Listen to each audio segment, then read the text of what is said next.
నమస్కారం. సరోగసి పదులు పిల్లల్ని దత్తత చేసుకుంటే బాగుంటుందని చెప్పేసేసి అందరు కూడా అభిప్రాయపడుతున్నారండి. ఎందుకంటే సరోగసి మోసాలు, ఐవీఎఫ్ ట్రీట్మెంట్ మోసాలన్నీ కూడా ఇటీవల కాలంలో వెలుగులోకి రావడం జరిగిందనమాట. మరి అడాప్షన్ చేసుకోవాలంటే ఎట్లా చేసుకోవాలి, పిల్లల్ని దత్తత ఏ రకంగా ఉంటుంది అని మనము తెలుసుకుందాము. అడాప్షన్ చేసుకోవాలంటే హిందూ అడాప్షన్స్ అండ్ మెయింటెనెన్స్ యాక్ట్ను అనుసరించి పిల్లలను దత్తత తీసుకోవచ్చు.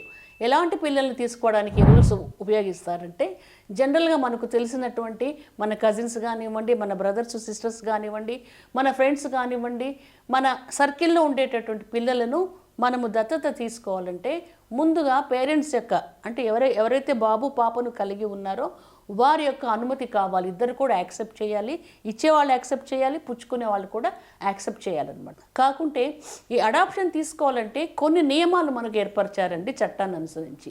ఎట్లా ఉంటాయంటే నియమాలు, ఎవరైతే అడాప్షన్ తీసుకోవాలని చెప్పేసి అనుకుంటారో వాళ్ళకి సపోజ్ ఒక అబ్బాయిని ఒక పాపను పెంచుకోవాలనుకున్నప్పుడు వాళ్ళకి అంతకుముందు ఒక పాప ఉండకూడదు. ఒక బాబును పెంచుకోవాలనుకున్నప్పుడు అంతకుముందు ఒక బాబు వాళ్ళకి ఉండకూడదు అనమాట. ఇదొక రూలు. తర్వాత 15 ఇయర్స్ కన్నా తక్కువ వయసున్న వాళ్ళని, 15 సంవత్సరాల లోపల వయసున్న వాళ్ళని మాత్రమే మనం చట్టబద్ధంగా దత్తత చేసుకునే అవకాశం చట్టం కల్పిస్తుంది. ఇంకొక విషయం ఏంటంటే, ఎవరైతే అమ్మాయిని దత్తత చేసుకుందాము అని అనుకుంటారో ఆ అమ్మాయిని దత్తత చేసుకోబోయేటటువంటి తండ్రికి ఆ అమ్మాయికి 21 సంవత్సరాల ఏజ్ గ్యాప్ ఉండాలి.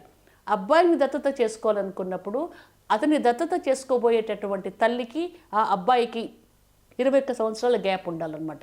కాబట్టి ఇవి Hindu adoptions and maintenance act ప్రకారము దత్తత చేసుకోవాలంటే ఈ రూల్స్ అండ్ రెగ్యులేషన్స్ మనము ఫాలో అవ్వాలి.